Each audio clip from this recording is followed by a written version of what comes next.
خوشحال سادات وایي چې دوی د طالبانو خلاف د عصري او په خاص ډول ټکنالوژي جګړې په ترسره کولو کار کوي او داسې به نه وي چې طالبان د دوی د وژلو لپاره په غرونو کې وګرځي.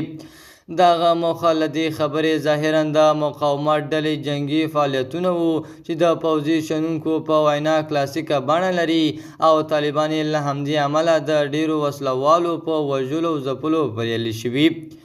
طالبان د خوشحال سادات د جګړې اعلان ته کوم غبرګون نه دی ښودلی، خو تر دې مخکې ورته اعلانونه بې ځایه تبلیغات ګڼلي او ویلي چې څوک یې پر ضد د جګړې کامیابولو وس نه لري.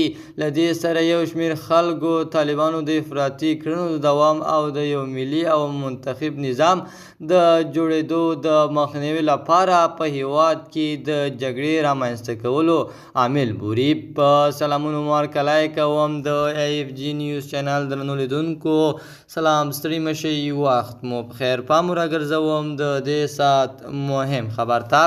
جنرال سمیع سادات وایي تیر جمهوریت مې $1,000,000 پوړولی دی. نوموړی په خپل تازه چاپ شوي کتاب کې ادعا کړې چې په شخصي لګښت یې د $1,000,000 په اندازه اکمالات او د شپې دوربینونه رانیولي وو. هغه همداراز په حنیف اتمر تور پورې کړی چې د وژلو پلان یې جوړ کړی و، خو د امریکا استخباراتي ادارې یې مخنیوی کړی دی. جنرال سمیع سادات اوس مهال لندن کې دی. د افغانستان اوسني نظام پر ضد فعالیت ترڅنګ په لندن کې د امنیتي خدماتو یو تجارتي شرکت پرانیستی دی.